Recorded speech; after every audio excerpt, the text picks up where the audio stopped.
आइए अब हम प्रश्न नंबर 3 को हल करते हैं। तीसरा प्रश्न देखिए, 6x² माइनस 3 माइनस 7x। तो सबसे पहले हम इसे x के घातांक को घटते क्रम में व्यवस्थित करेंगे। 6x² minus 7x minus 3। अब हम a का मान देखते हैं। तो a का मान है 6, b का मान है -7 और c का मान है -3। अब हम एक छोटा सा फार्मूला लिखेंगे, b = AC। b के स्थान पे -7, a के स्थान पे 6 और c के स्थान पे -3 रखेंगे। तो -7 बराबर से ऋण 18। अब हम देखते हैं किन किन राशियों का गुणा 18 होता है। तो देखिए, एक तो 9 दूनी 18 होता है, एक 18 एकम 18 होता है और एक 6 18 होता है। तो अगर हम इसको 9 और 2 में तोड़ दें तो 7 प्राप्त हो जाएगा। देखिए कैसे, ऋण 9 और धन 2, इन दोनों का योगफल ऋण 7 होगा, परंतु इन दोनों का गुणनफल ऋण 18 होगा। तो इससे हमको ये समझ में आ गया कि ऋण 7x को ऋण 9x तथा धन 2x में तोड़ना होगा। देखिए अगला स्टेप, 6x² ऋण 9x धन 2x ऋण 3। अब हम पदों को 2-2 के समूह में लिख देंगे। 6x² ऋण 9x को एक समूह में लिखेंगे और इधर 2x माइनस 3 को दूसरे समूह में लिखेंगे। अब प्रत्येक पद से हम कॉमन लेते हैं तो देखते हैं कि यहाँ 6 है, यानी 3 दूनी 6 और यहाँ 3 तिया 9। तो इन दोनों में कॉमन एक तो 3 है और ऊपर से x है, तो 3x को हम कॉमन ले लेते हैं। यहाँ बचेगा 2x माइनस 3 और इसमें से कुछ भी कॉमन नहीं दिख रहा तो एक कॉमन ले लिया जाएगा, तो 2x माइनस 3 हो जाएगा। अब हम टोटल कॉमन जो उठाएंगे 2x माइनस 3, तो यहाँ से बचेगा हमारे पास 3x और यहाँ प्लस का साइन और यहाँ से 1 बचेगा। इस प्रकार से हमारा गुणनखंड हो गया। ध्यान रखें, ये वाला जो पोर्शन आपको बताया जा रहा है ये सिर्फ आपको समझाने के उद्देश्य से बताया गया है। इसको कहीं भी अपने को कॉपी में नहीं करना है। जब आप एक्सपर्ट हो जाओगे सवाल करने में तो इसकी आवश्यकता भी नहीं पड़ेगी। अब स्टेटमेंट लिखेंगे, बहुपद 6x² माइनस 3 माइनस 7x का मान 0 होगा जब पहली स्थिति ये लागू होगी कि 2x माइनस 3 बराबर से 0। अब इस 3 का पक्षांतर इधर कर देते हैं तो देखिए 0 प्लस 3 यानी 2x बराबर से 3, x बराबर से 3/2। ये आपका पहला शून्य प्राप्त हो गया।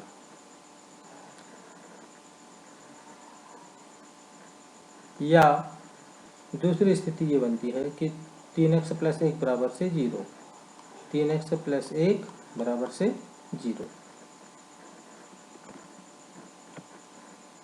तो 3x बराबर से 0 माइनस 1, इसका 1 का पक्षांतर इधर कर दिए। 3x बराबर से ऋण 1, इसलिए x बराबर से ऋण 1/3। ये आपका दूसरा शून्यक होगा। अतः शून्यक 3/2 और ऋण 1/3। अब इसका दूसरा भाग शून्यकों तथा बहुपद के गुणांकों में संबंध स्थापित करते हैं। तो शून्यकों का योगफल अल्फा प्लस बीटा बराबर से जोड़ देते हैं 3/2 प्लस ऋण 1/3। लघुत्तम लेते हैं तो 3 दूनी 6 हो गया यहाँ पे, तो 3 तिया 9 और 2 एकम ऋण 2। घटेगा तो हमारे पास बचेगा 7/6। तो ऊपर ऋण चिन्ह कॉमन ले लेते हैं, तो ऋण कॉमन लेंगे तो ऋण 7/6। ये होगा ऊपर का भाग ऋण x का गुणांक बटे x² का गुणांक, और शून्यकों का गुणनफल अल्फा इंटू बीटा बराबर से 3/2 गुणित ऋण 1/3। तो ऊपर गुणा होगा 3 एकम ऋण 3 बटे 3 दूनी 6। ऊपर होगा अचर पद बटे एक्स स्क्वायर का गुणांक। आइए मैच करके देखते हैं। यहाँ देखिए x का गुणांक है ऋण 7 और x का गुणांक है 6 और अचर पद है 3। x का गुणांक है ऋण 7, एक्स स्क्वायर का गुणांक है 6 और अचर पद है ऋण 3। आप लोगों के मन में प्रश्न आ रहा होगा कि यहाँ पे ऋण चिन्ह कॉमन क्यों लेते हैं। तो चूंकि सूत्र में ऋण x का गुणांक है तो ये हमको ऋण से मैच करवाने के लिए यहाँ पे ऋण चिन्ह कॉमन लेना पड़ता है, ताकि ये ऋण से ऋण मैच हो जाए और x का गुणांक यहाँ कोष्टक की राशि दर्शाए। ये चौथा सवाल छोटा सा है, आप लोग स्वयं करें। अब हम पांचवा सवाल देखते हैं। T square minus 15। ये देखिए टी स्क्वायर को हम टी स्क्वायर लिखेंगे और माइनस 15 को हम रूट 15 का होल स्क्वायर लिख सकते हैं, क्योंकि रूट 15 गुणित रूट 15 15 होता है। अब एक समीकरण है हमारे पास, ए स्क्वायर माइनस बी स्क्वायर बराबर होता है ए प्लस बी और ए माइनस बी। इस सब समीकरण से हम इसका विस्तार कर देंगे। तो पहले कोष्टक में हो जाएगा टी प्लस रूट 15 और दूसरे कोष्टक में हो जाएगा टी माइनस रूट 15। ये हमारे पास गुणनखंड बन के तैयार हो गया। अब हम स्टेटमेंट लिख देंगे। बहुपद टी स्क्वायर माइनस 15 का मान शून्य होगा जब ये पहले कोष्टक के बराबर 0 लेते हैं। टी प्लस रूट 15 बराबर से 0, इसलिए टी बराबर से 0 माइनस रूट 15। भाई इसका पक्षांतर करेंगे तो धन है तो ऋण हो जाएगा, तो टी का मान हो जाएगा हमारे पास माइनस रूट 15। ये हमारा पहला शून्य निकल गया।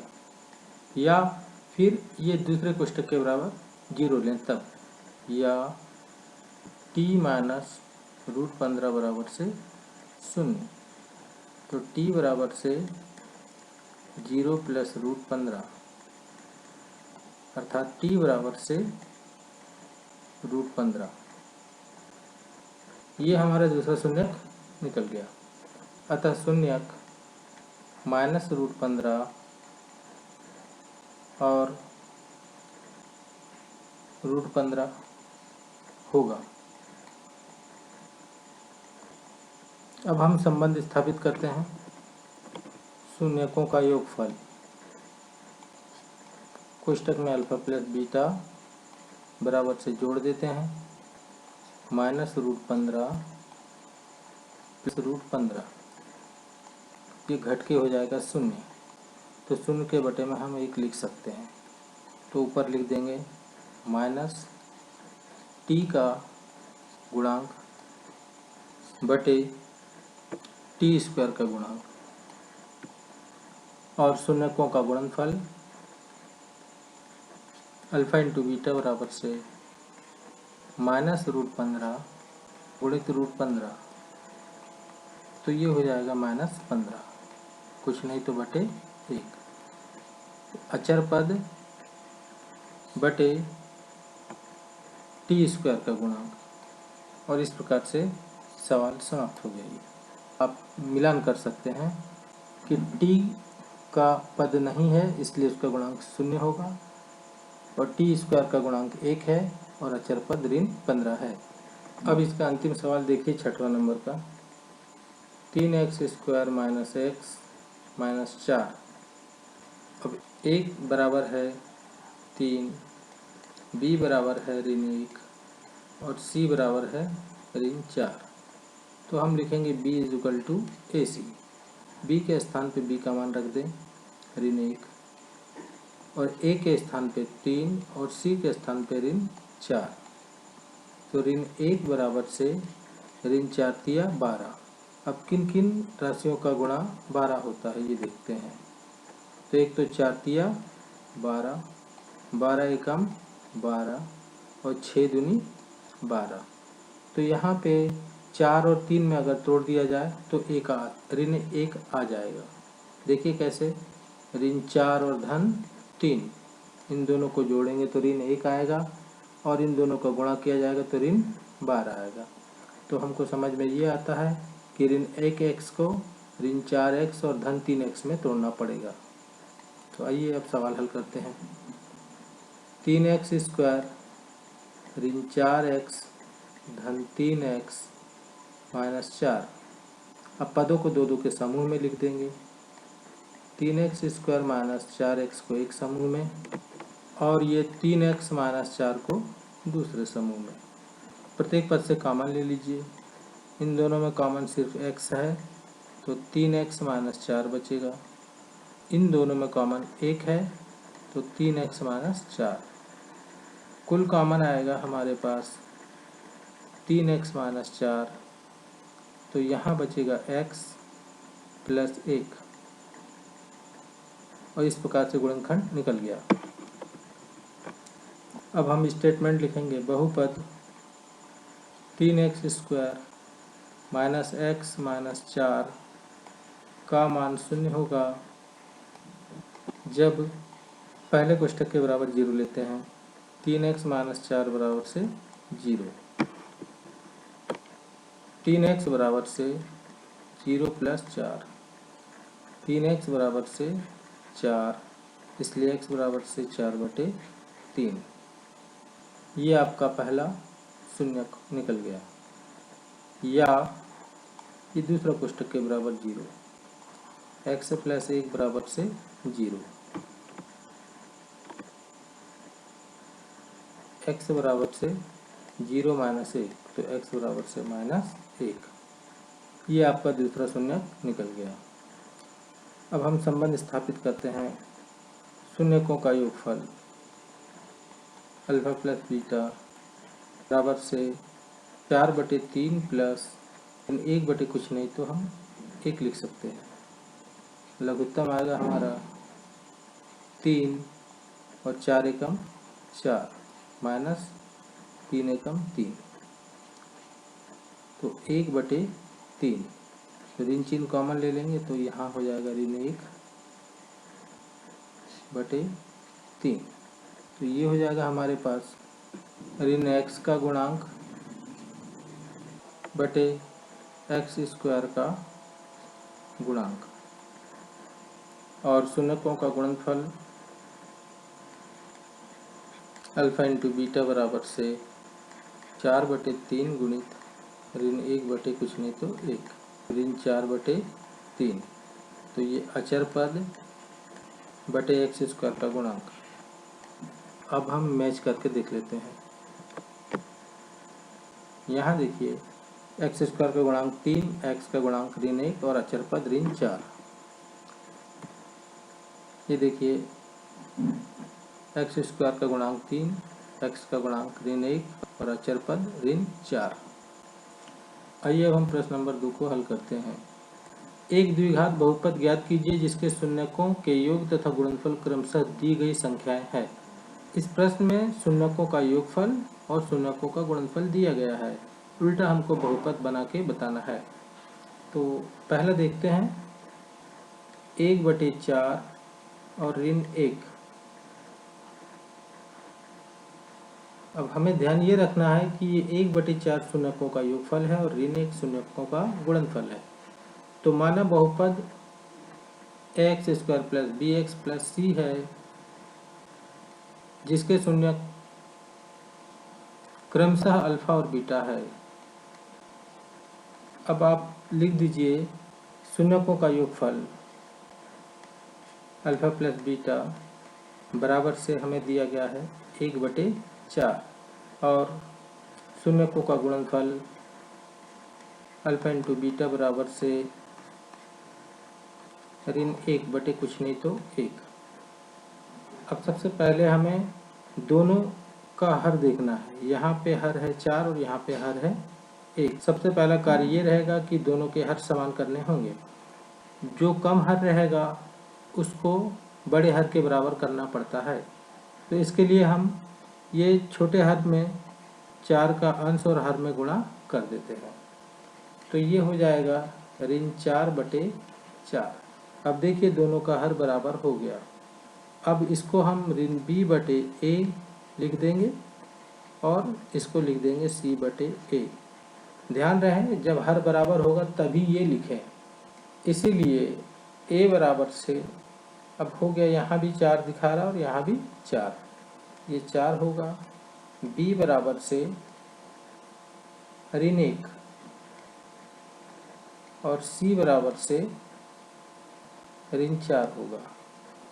अब ये देखिए ये ऋण 1 कैसे हुआ, ये देखिए 1 बराबर से ऋण b है, तो जब हम दोनों पक्षों में ऋण का गुणा करेंगे तो इधर हो जाएगा ऋण और ऋण वाला हो जाएगा धन। इसलिए b का मान जब भी आपको निकालना हो तो b का मान यहाँ का चिन्ह बदल करके ही लिखें। अतः बहुपद ax square plus bx plus c बराबर से a के जगह a का मान रख दें, 4x स्क्वायर प्लस b के जगह b का मान रखते हैं, ऋण 1x प्लस c के जगह c का मान रखते हैं ऋण 4। ये हो जाएगा 4x square minus x minus 4, ये आएगा आपका उत्तर। अब दूसरा सवाल देखिए, √2 और 1/3। अब हम लिखेंगे माना बहुपद x square plus b x plus c है जिसके शून्यक अल्फा और बीटा है। अब हम लिखेंगे शून्यकों का योगफल अल्फा प्लस बीटा बराबर से हमको दिया गया है √2 बटे कुछ नहीं तो 1 तथा शून्यकों का गुणनफल अल्फा इंटू बीटा बराबर से 1/3। अब दोनों का हर देखते हैं तो ऊपर वाले पद का हर छोटा है, तो इसे हम बड़े हर के बराबर करेंगे, तो इसके लिए बड़े हर का अंश और हर में गुणा कर देंगे, तो 3/3 का गुणा करेंगे, ऊपर हो जाएगा 3√2/3। अब देखिए हर दोनों के बराबर हो गए। अब हम इसको लिख सकते हैं ऋण b बटे a और इसको लिख सकते हैं c बटे a। इसीलिए a बराबर से हो गया 3, ये देखिए a का मान 3, ये दोनों जगह बराबर निकले तभी a का मान लिखा जाएगा। b का मान निकल गया हमारा ऋण 3√2 और c का मान निकल गया 1। अतः बहुपद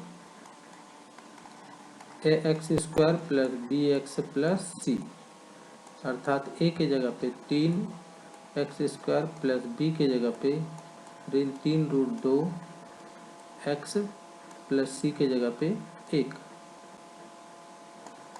तो 3x square minus 3√2 x plus 1।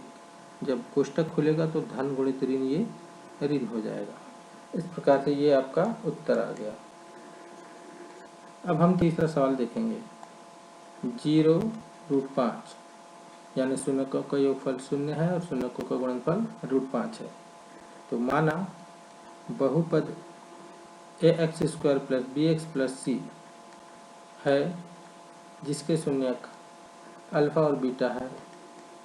अब हम लिखेंगे शून्यकों का योगफल अल्फा प्लस बीटा बराबर से 0 दिया गया है बटे कुछ नहीं तो हम 1 लिख सकते हैं, तथा शून्यकों का गुणनफल अल्फा इंटू बीटा बराबर से √5 बटे कुछ नहीं तो 1 लिखा जा सकता है। चूँकि दोनों का हर सेम है इसलिए इसे हम डायरेक्ट ऋण b बटे a लिखेंगे और इसको लिख देंगे c बटे a।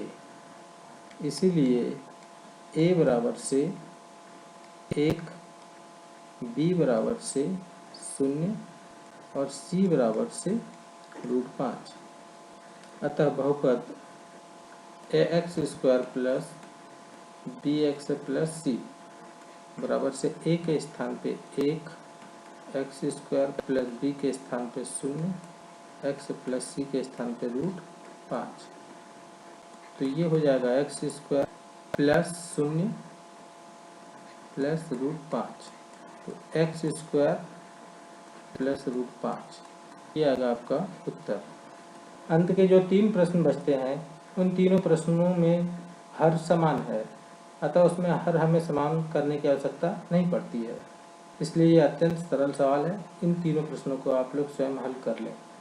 यदि वीडियो पसंद आए हो तो आप लोग इस वीडियो को ज़रूर लाइक करें तथा चैनल को सब्सक्राइब करें, ताकि समय समय पर आप लोगों को नए वीडियो की अपलोड होने की जानकारी मिलती रहे। धन्यवाद।